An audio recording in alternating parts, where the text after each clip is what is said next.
Hey guys, welcome back to more property stories. In this video, a rich snob Karen destroyed my off-grid homestead, claiming that I am just a homeless vagrant. However, I'm just a self-sufficient landowner. Let's dive right in to find out what happened. So about 30 years ago, I was able to get a large piece of rural land for a really good price. The entire area was basically empty land back then, and I loved not having to deal with people or the everyday pressures of society.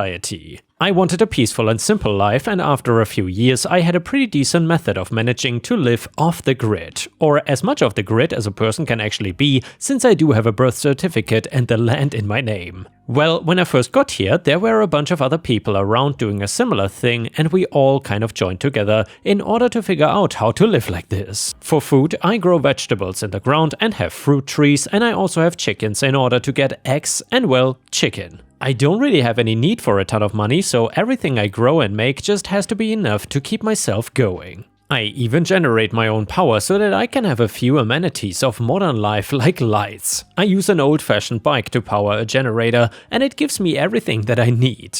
My house was built by hand, and it probably looks like the kind of old log cabins that you hear about in history books. The roof is a little crooked, but I stay warm in the winter and shaded in the summer, so it does what I need it to. My garden is what I'm really proud of though, because over the years I managed to really make sure that I have a variety of foods I grow so that I can get everything I need for my body. I grow some potatoes for carbs and other ground veggies like carrots, but I also grow squash and some nice greens. I got an apple and orange tree by the garden, and it gives me fruit that seems sweeter than anything I could buy at the store. I do need money to get a few things that I otherwise cannot get, or even some extra food during the winter. For money I don't need to look very far, since my land has access to many things I can use. There are a lot of trees, so once in a while I will cut one down and make firewood out of it. Just a little bit for myself, and the rest gets sold, and with that I have enough money to get by. I don't care about having extra money lying around, I just want to be happy.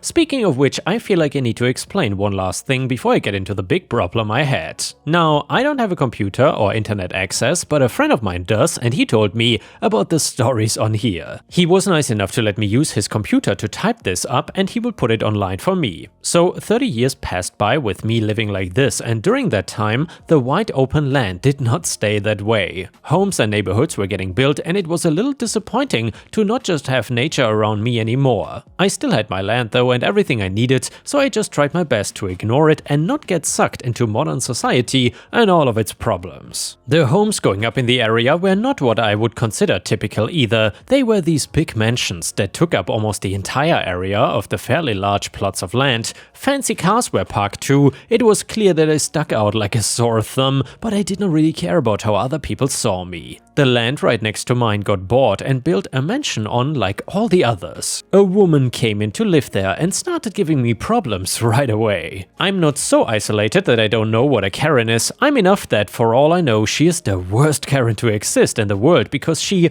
was just a nasty person right from the beginning. If she didn't like my homestead, then I don't know why she willingly moved in next to it. It was not enough for her to hate me, but instead she started to try and get rid of me. She had people sign a sheet about getting the homeless vagrants out of the neighborhood. She not once tried to speak to me so I could explain to her that I just owned the land, and instead she just wanted to complain to people she thought were worth it to try and have me gone. She said my land lowered property values, but considering the huge mansions, I did not believe that. Things really started to get bad when she kept calling the police on me, claiming that I was a squatter and homeless and just sleeping on the land. Police were around long before Karen and knew who I was, but they had to respond. They would come over and tell me that Karen was now complaining about the mess, referring to my garden, or the smell, which was most likely fertilizer. I took good care of my land, and it was clear to the officers who came and actually gave a damn to pay attention. When police I didn't know came was when I had issues and had to try and explain to them that I actually lived there legally. It was a pain, but far from the worst that she did.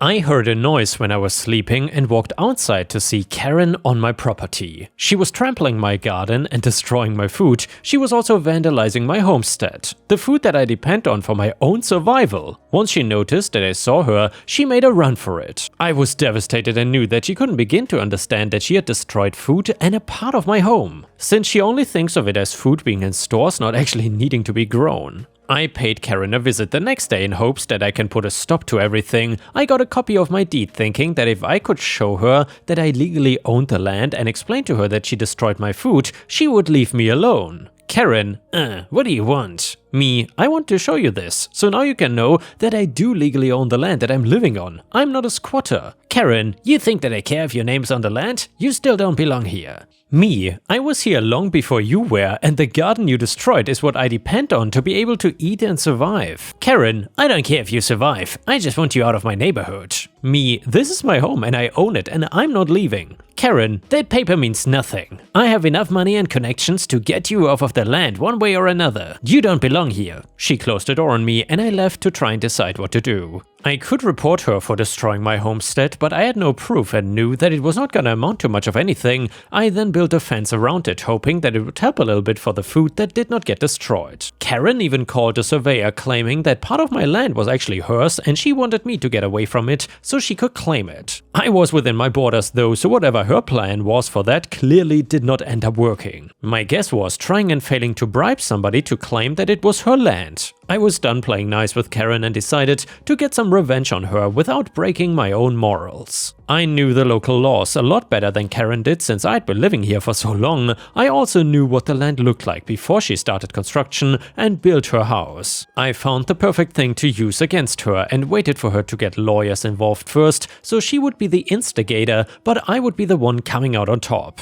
The laws here regarding property buildings state that only a certain percentage of healthy nature can be torn down in order to build a home. Since the home a long time ago was small like mine, there were a lot of trees where she wanted to build her mansion. Basically, a higher percentage than she was legally allowed to tear down to build the home. She tried to take me to court for not having a big mansion, I guess, and I was ready with the local laws and my documents to prove that I was in the right here. The court was not interested in her having a petition to get rid of me because my house was simple. They were interested in her potentially breaking local laws in order to get her house built. Now, all the focus was on Karen being horrible and I did not need to lift another finger for the situation. She was given a ton of fines and even admitted to trampling my garden when I brought it up. She had to give me money because of that too. She was angry, but now people were not really listening to her anymore. She was seen as a bad person for breaking the law, and the focus was no longer on me and my property. Honestly, I think it was only Karen that had an issue with me since I never heard anybody else making a complaint.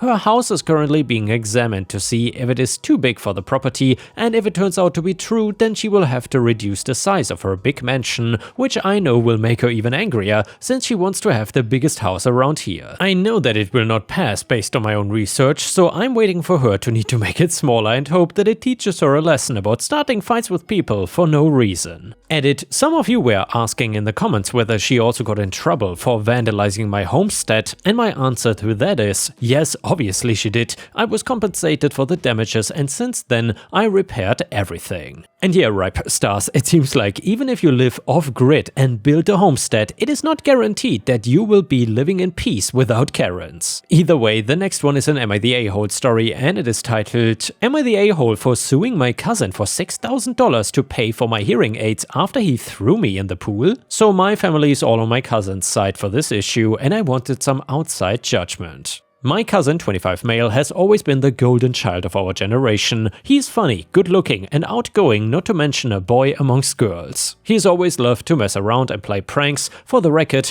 I really dislike this cousin. I think he's irresponsible, childish and just annoying. I've had hearing problems for years. I recently got a $6,000 pair of hearing aids, and recently at my grandmother's birthday party we were all eating and drinking on the back porch. My grandmother also has a pool.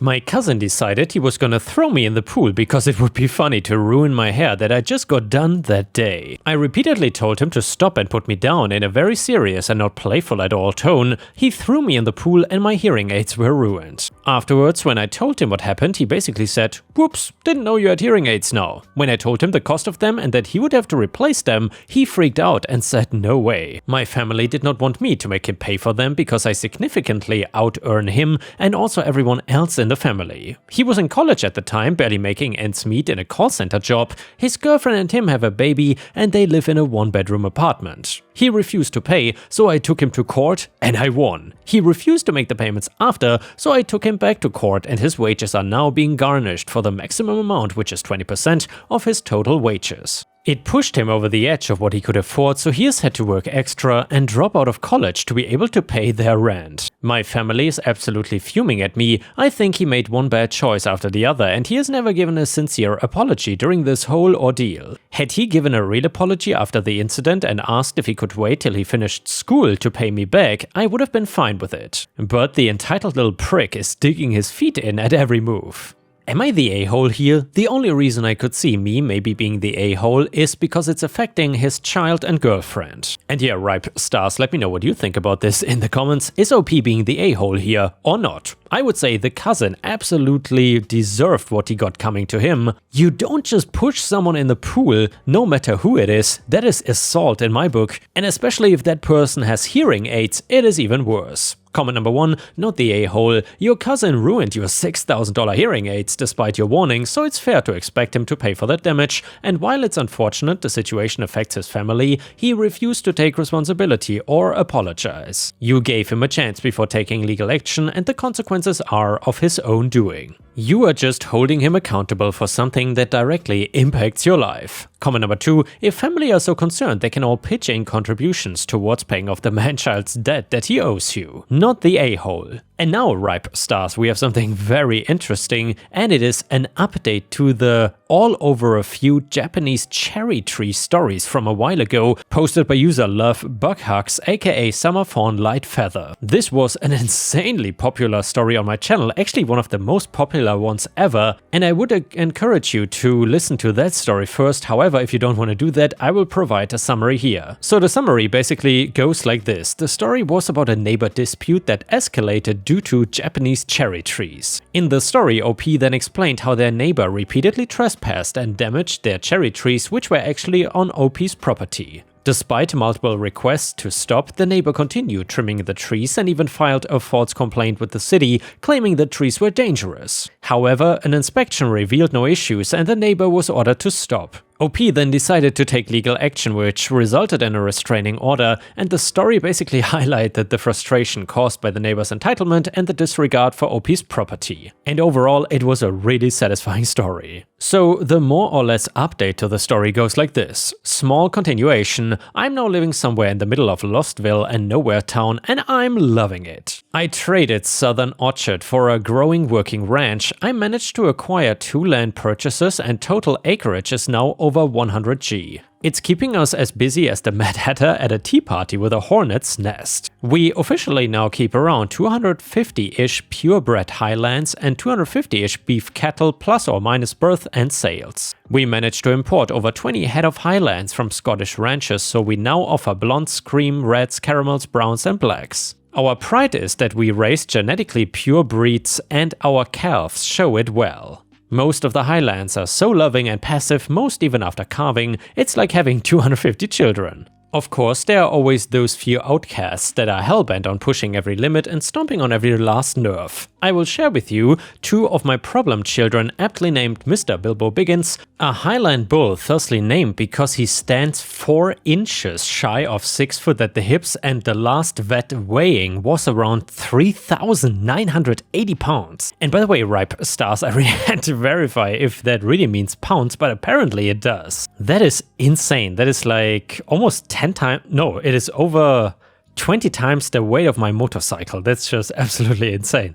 Anyway, the average Highland bull is around 4.5 foot or 5 foot tall and weighs around 1,500 to 1,900 pounds. He's freaking huge and he knows it and he has the attitude to prove it. His rap sheet is a mile long, from property damage, theft, bullying, contributing to the delinquency of minor cattle, assault, terrorism and operating on county and federal roadways without a license, hit and run with property damage, just to name a few. This thug thinks of ranch fencing as just suggestions and he is not about to allow anyone tell him when and where he goes and does. His favorite felony is escaping to the roads that cut through our acreage to chase down drivers' vehicles and using his horns to rip up fenders, quarter panels, doors and tires. His cherries on his cakes. Over the past couple seasons had to pay for bodywork and new tires on a few neighbors' vehicles. I've also had to purchase a few half-breeds. I swear he's hellbound to mate with every cow in season over 5 states wide.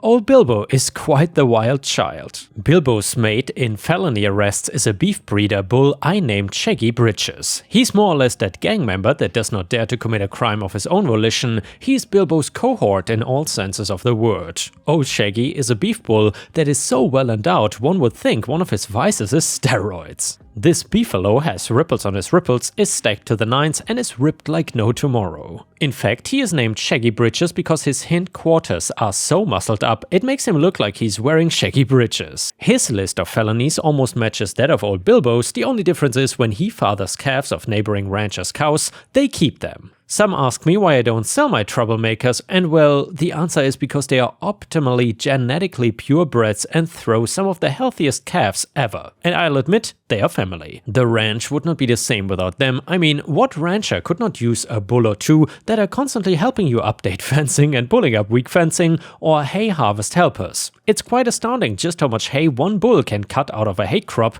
saves on harvesting for sure. By the way, they are both helpful to neighboring ranchers' haystacks. My two felons pull breakouts and then B&Es so they can taste test the ranchers' hay stores. After all cattle deserve only premium top quality groceries, right? Now let's talk about the ranch hands. Well, allow your minds to drift back in circles of time to the last 4th of July holiday. All the ranch hands and their families as well as neighboring ranches held a huge 4th of July barbecue. There was fun to be had by all.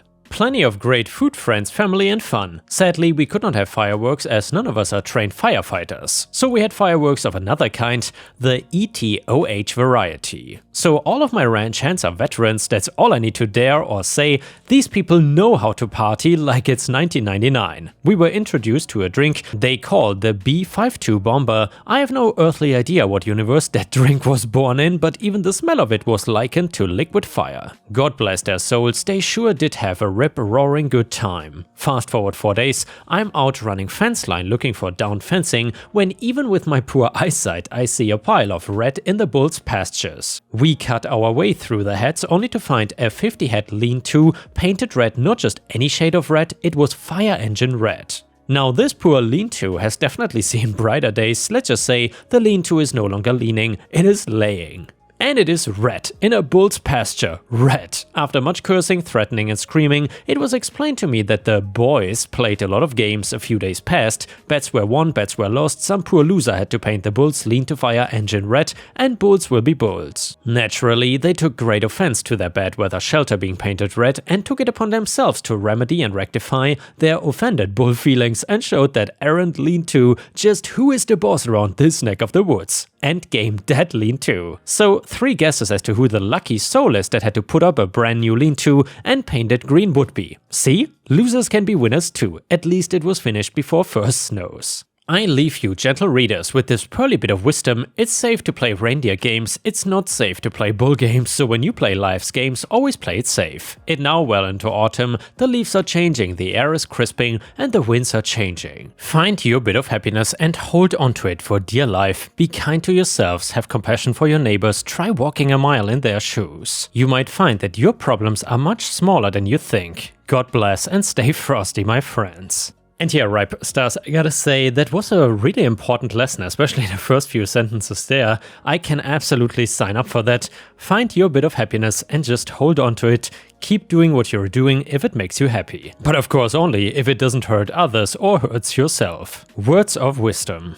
And yeah guys, with this we have reached the end of the video. However, if you cannot get enough of my content, please don't forget to subscribe to the channel to not miss any of my daily uploads. And also check out my podcast by searching for Ripe Stories on Spotify, Amazon, Audible and other podcast platforms. You will often find exclusive episodes and early access to new content. Furthermore, please check out my Patreon by going to patreon.com/ripeyoutube or my YouTube membership program for even more exclusive stories. Thank you so much, and I will see you again tomorrow.